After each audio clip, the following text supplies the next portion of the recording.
ज़हनी मरीज का बयानिया मुल्क की सलामती के लिए खतरा बन चुका है। कहा, तुम कौन हो, तुम्हारी ये क्या सोच है, तुम किसकी जबान बोल रहे हो, तुम समझते क्या हो अपने आप को। ये समझता है कि मैं नहीं तो कुछ नहीं। DGISPR लेफ्टिनेंट जनरल अहमद शरीफ चौधरी ने कहा, ये एक जहनी मरीज है, इसके मनफी बयानिया का खात्मा वक्त की जरूरत है। एक शख्स अपनी जात का कैदी है, ख्वाहिशात रियासत पाकिस्तान से बढ़कर हैं। ये समझता है जो ये कह रहा है वो ठीक है। ये समझता है अगर इक्तदार में नहीं तो आमरीयत है। तुम सबको बार बार बेवकूफ़ नहीं बना सकते। आपकी शोबदाबाजियों का वक्त खत्म हो चुका। इस शख्स का बयानिया रियासत और अफवाज के खिलाफ है।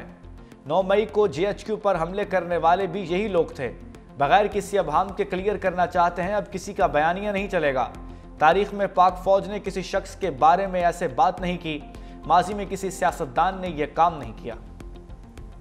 अगर कोई समझता है कि उसकी ज़ात, उसकी सियासत इस मुल्क की तहफ़्फ़ुज़ से, इस रियासत से, इसके अवाम की जानो माल और इज़्ज़त से बड़ी है, तो वो गलत समझता है। वो आपके कैडेट कॉलेज वना पे हमला करते हैं, आपके बच्चों को शहीद करने की कोशिश करते हैं। ये ज़हनी मरीज़ होता तो ये तो कशकोल लेके बातचीत के लिए चल पड़ता कि बातचीत करते हैं। भेजो अपनी औलाद को इस फौज में, उनको तो तुमने बाहर रखा हुआ है, भेजो इस फौज में और खड़ा करो ख्वारिज के आगे, खड़ा करो हिंदुस्तान के आगे जिनकी तुम सहूलतकारी कर रहे हो। पाकिस्तान में झूठ और फरेब का ये कारोबार मजीद नहीं चलेगा, इसकी इजाज़त नहीं दी जा सकती। इसका बाप भी फौज और अवाम में दरार नहीं डाल सकता। हम कहीं नहीं जा रहे, पाकिस्तान की फौज खड़ी है और खड़ी रहेगी। तुम कौन हो जो गद्दारी के सर्टिफिकेट बांट रहे हो? अपने आप को अक्ले कुल समझने वाला दूसरों को गद्दार कहता फिर रहा है। तर्जमान पाक फौज ने कहा कि हमने इस रियासत के तहफ़्फ़ुज़ की कसम खाई है। तुम्हारे पास एक सूबे की हुकूमत है, उस पर बात क्यों नहीं करते? 3 दिन पहले बयानिया दिया कि खारजियों से बात की जाए। दहशतगर्द बच्चों को शहीद कर रहे हैं। ये कह रहा है कि मुज़ाकरात किए जाएं। कहता था पेशावर में दहशतगर्दों का दफ्तर खोला जाए। भेजो अपनी औलाद को फौज में और खारिज के आगे खड़ा करो। तुमने तो अपनी औलाद को बाहर रखा हुआ है। DGISPR ने मजीद कहा कि रियासत पाकिस्तान का मौक़िफ़ है कि फितना और खारिज से बात नहीं होगी। अगर कोई समझता है कि इसकी ज़ात और सियासत मुल्क और अवाम की जानो माल से बड़ी है तो वो गलत समझता है। पाकिस्तान में इस झूठ और फरेब का कारोबार नहीं चल सकता। कुत्ता भौंक रहा होता है ना, उसके बारे में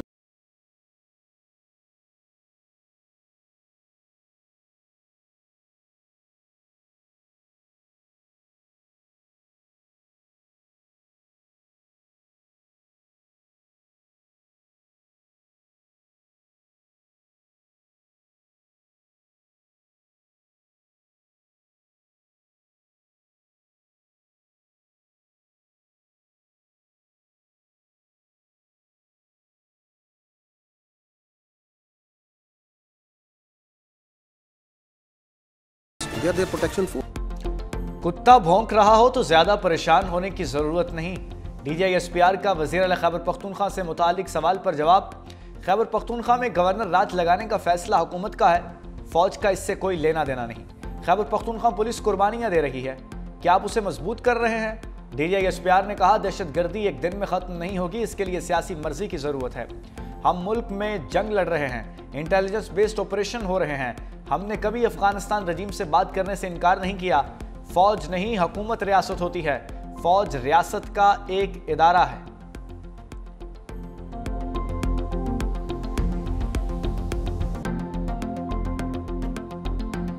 ये जो भी इसने 2 दिन पहले ट्वीट की है, इस ज़हनी मरीज ने, उस ज़हनी मरीज की ट्वीट को देखें कैसे इन्होंने ट्वीट किया। ये आपकी ट्वीट हो रही है, अब ये होती है, आप टाइम देखते जाएं कि किस टाइम पे ट्वीट होती है और कैसे उसको ट्वीट करते हैं। फिर ये उसके अकाउंट्स आते हैं बारी बारी, एक तरतीब और तवातर के साथ ये काम चलता और मिनटों में, घंटों में ये काम हो रहा है। लेकिन असल बयानिया किसने दिया? उस ज़हनी मरीज ने। अब घुसता है इनका सबसे बड़ा फैसिलिटेटर इंडियन मीडिया। ये इंडिया के पक्के रॉ के अकाउंट हैं जो चल रहे हैं। खुशी के साथ इंडियन मीडिया आपके आर्मी चीफ के बारे में ये खबरें बयान कर रहा है। कहाँ से नैरेटिव चल रहा है, किधर से ट्वीट होती है और किस तरह उसको उठाता है, वो आपके सामने मैंने दिखा दी। भारतीय मीडिया पाक फौज के खिलाफ PTI की जबान बना हुआ है। भारतीय मीडिया मखसूस टोले का सबसे बड़ा सहूलतकार है। ये एक टेरर क्राइम नेक्सस है।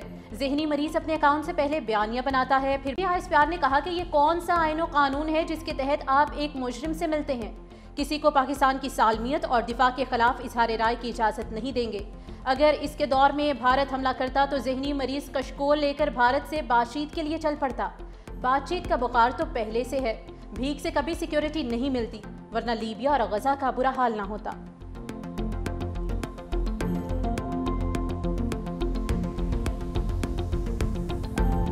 सूख से बताते थे, उनके ख्याल में तो एनएसए भी लग चुका था, उनके ख्याल में तो सीडीएफ की अपॉइंटमेंट लेटर भी नहीं होना था, उनके कागजों में तो वाइस चीफ आर्मी स्टाफ लग चुका था। अभी पूछे ना क्यों नहीं लगा? हर 10 मिनट 15 मिनट घंटे बाद कोई इधर बैठा वीलॉग कर रहा है, ये हो गया फलाना हो गया, ये अभी प्रमोट हो गया। तो यार तुम्हें क्या ऑब्सेशन है फौज के साथ? हमारे पास एक सूबे की हुकूमत है, उसके बारे में क्यों नहीं बात करते? उसकी गवर्नेंस के बारे में क्यों नहीं बात करते? हमारी सुई क्यों इस फौज में फंसी हुई है? क्योंकि तुम्हारा पूरा बयानिया इस फौज के ऊपर है। बार बार तुम्हें कह रहे हैं कि हमें अपनी सियासत दूर रखो। इधर पाकिस्तान की फौज में कोई वाकया हो जाए, कुछ हो जाए, ये इस तरह पढ़ते हैं जैसे जोन सा ना पता नहीं क्या होगी। सीडीएफ के नोटिफिकेशन पर प्रोपेगेंडा किया गया। सोशल मीडिया पर झूठ का सैलाब था। अपनी मर्जी से सीडीएफ का जाली नोटिफिकेशन चलाया गया। डीजीएसपीआर ने कहा, सबको चीफ ऑफ डिफेंस फोर्सेस की तैनाती की मुबारकबाद देता हूं। चीफ ऑफ डिफेंस फोर्सेस के हेडक्वार्टर का आगाज हो गया। चीफ ऑफ डिफेंस फोर्सेस के हेडक्वार्टर्स का मकसद जंगी मामलात के बारे में आगाही फराहम करना है।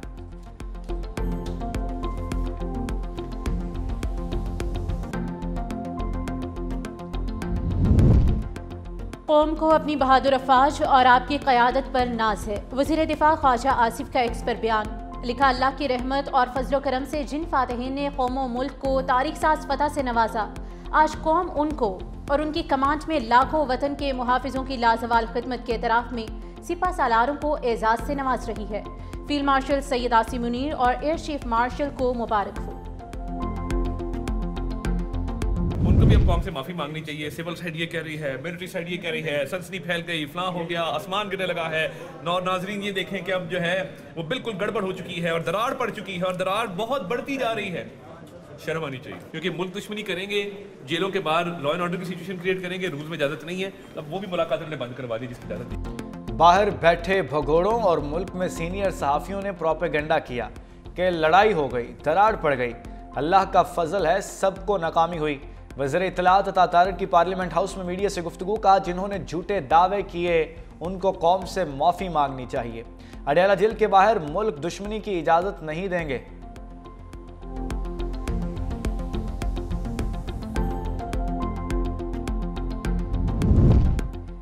कहा था, रियासत मुल्क दुश्मनों को खुद जवाब देगी। रियासत ने वाज़ेह तौर पर बता दिया कि जो भी दुश्मन का बयानिया लेकर चल रहे हैं वो गद्दारी के जुमरे में है। सेनेटर फैसल वावडा का एक्स पर पैगाम।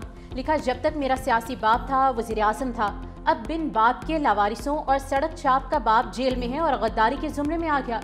सीधी और आसान जबान में रियासत ने दुश्मन, दहशतगर्द और मुल्क को अदम इस्तेहकाम पहुंचाने वालों को गद्दार डिक्लेयर किया है। अफगान हुकूमत यकीन दहानी कराए कि दहशतगर्द पाकिस्तान दाखिल नहीं होंगे। जब तक ठोस यकीन दहानी ना मिल जाए सरहद बंद रहेगी। तर्जुमान दफ्तर खारजा ताहिर इंद्राबी ने कहा, मसला सिर्फ टीटीपी या टीटीए का नहीं है, अफगान शहरी भी पाकिस्तान में संगीन जराइम में मुलव्विस हैं। सरहद की बंदिश के तनाजुर को इसी हकीकत में समझा जाए। पाकिस्तान का अफगानिस्तान की आवाम से किसी किस्म का इख्तलाफ नहीं। अफगान अवाम के लिए इमदादी राहदारी में पाकिस्तान हमेशा मस्बत रहा। पाकिस्तान ने अफगानिस्तान के लिए इमदादी सामान पाकिस्तान के रास्ते भेजने की इजाज़त दी। 3 मराहिल में खुराक, अद्वियात और दीगर ज़रूरी अशिया भिजवाई जाएंगी। सऊदी अरब में पाक अफगान मुलाकात का मीडिया रिपोर्ट से पता चला, मुज़ाकरात से मुतालिक हमें कुछ इल्म नहीं। जो लोग सोच रखते हैं कि माली वसाइल सूबों को डिवॉल्व करना एक गलती था, उसका मुँह तौर सबूत NICVD का इदारा है। लड़काना में हमारा NICVD मौजूद है, हैदराबाद में भी NICVD मौजूद है। दुनिया में सबसे बड़ा दिल के मुफ्त इलाज का नेटवर्क बन चुका है। हमने ये साबित कर दिया है कि पाकिस्तान में, पाकिस्तान के पब्लिक सेक्टर में ये सलाहियत है कि हम पूरी दुनिया का मुकाबला कर सकते हैं। माली वसाइल सूबों को देना गलती नहीं थी, 18वीं तरमीम को गलत समझने वालों के लिए NICVD मिसाल है। सिंध में दिल के इलाज का सबसे बड़ा नेटवर्क बन चुका। NICVD दिल के इलाज का दुनिया में सबसे बड़ा नेटवर्क है। अस्पताल में सेहत की सहूलतें बढ़ा रहे हैं। कराची के हर जिले में चेस्ट पेन यूनिट खोल रहे हैं। चेयरमैन पीपल्स पार्टी बिलावल भुट्टो का तकरीब से खिताब। कहा, पीपल्स पार्टी ने मंशूर के मुताबिक मुफ्त भी सहूलियात फराहम की। हैदराबाद, लाड़काना समेत कई शहरों में NCVD मौजूद हैं। साइबर नाइफ का महंगा तरीन इलाज कराची में मुफ्त हो रहा है। वज़ीर आला सिंध मुराद अली शाह ने कहा, पूरे पाकिस्तान से लोग कराची आते हैं, यहाँ रोजगार के मौके बहुत ज्यादा हैं। 18वीं तरमीम के बाद ये अस्पताल सूबाई हुकूमत को मिले। जना NICVD और NICH का बजट 11 मिलियन था, आज इन तीनों अस्पतालों का बजट 40 अरब हो चुका।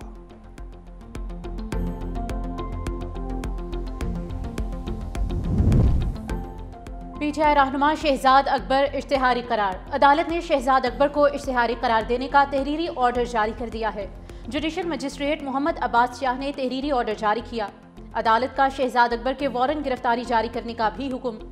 मिर्जा शहजाद अकबर के खिलाफ एक्स पर मुतनाज़ बयानात की बुनियाद पर मुकदमा दर्ज है।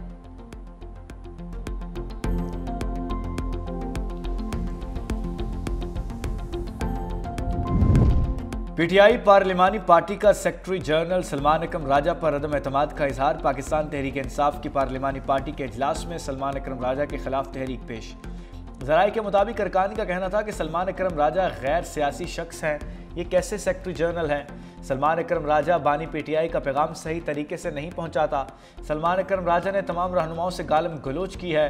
अरकान पार्लिमानी पार्टी का सलमान अकरम राजा को सेक्रेटरी जनरल के ओहदे से हटाने का मुतालबा।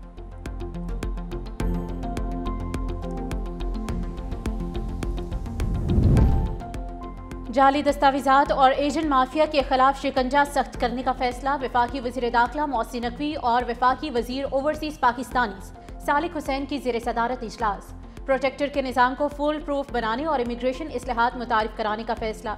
जनवरी से इस्लामाबाद में AI बेस्ड इमिग्रेशन ऐप का पायलट प्रोजेक्ट शुरू होगा। जाली वीज़ों के खिलाफ जीरो टॉलरेंस पॉलिसी होगी। डिपोर्ट अफराद के पासपोर्ट मनसूखी के बाद दोबारा वीज़ा ना मिलने को यकीनी बनाया जाएगा।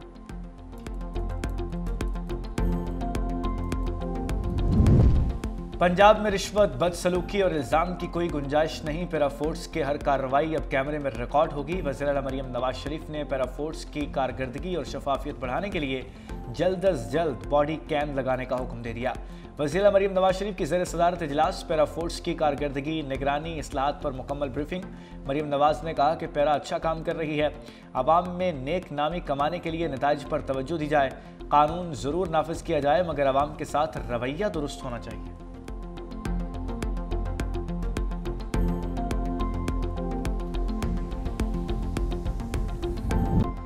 सिंध असम्बली का इजलास स्पीकर अवैस कादिर शाह ने सदारत की। फेक न्यूज़ के चर्चे। इजलास में सोशल मीडिया पर झूठी खबर पर रुकने असम्बली ने दुआ करा दी। MQM के साबिर कायम खानी ने क्रिकेटर मोइन खान की मगफिरत के लिए दुआ की दरख्वास्त की। चंद रोज़ कबल मोइन खान के इंतकाल की झूठी खबर वायरल हुई थी। दीगर अरकान ने साबिर कायम खानी की तस्दीक और स्पीकर अवैस कादिर शाह ने वाज़े किया कि ये एक फेक न्यूज़ है। निशानदही के बाद साबिर कायम खानी ने इजलास में माजरत की। इजलास में मुफ्ती मुजीबुर रहमान की सेहत के लिए भी दुआ की गई।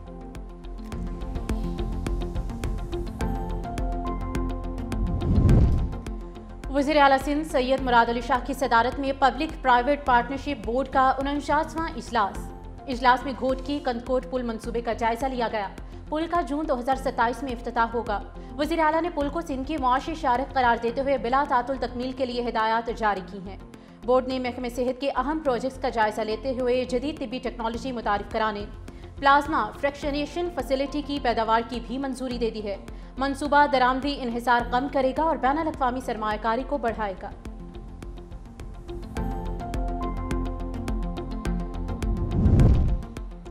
महकमा ट्रांसपोर्ट की तरजीह हर इलाके में पब्लिक ट्रांसपोर्ट मुतारिफ कराना है। सीनियर वजीर शजीदना मेमन का सिंध असम्बली में इजहार ख्याल। कहा, मुख्तलिफ रूट्स पर काम जारी है। वज़ीर आला ने 500 इलेक्ट्रिक बसेस की मंजूरी दी है। सिंध पहला सूबा है जिसने भी बस मुतारिफ कराई। ट्रांसपोर्ट के कुछ मेगा प्रोजेक्ट्स पर काम हो रहा है। मौजूदा कदीमी बसों को मतरूक करने से पहले मुतबादल फराहम करना चाहते हैं। खैरपुर में पीपल्स बस सर्विस शुरू की जा रही है, जबकि शिकारपुर और सखर अजला के दरमियान भी पीपल्स बस सर्विस मुतारिफ कराई जा रही है। महकमा मौसमियात की पंजाब के बेशतर अजला में हल्की बारिशों और पहाड़ी इलाकों में बर्फबारी की पेशगोई। PTM में पंजाब के मुताबिक मरी, गलियात और दीगर पहाड़ी इलाकों में बर्फबारी के इम्कानात हैं। मैदानी अजला में धुंध और स्मोक बरकरार रहने का खदशा। मुमकिन बारिशों से स्मोक में कमी के इम्कानात। शहरियों को मास्क के इस्तेमाल और गैर ज़रूरी बाहर ना निकलने की हिदायत की गई है।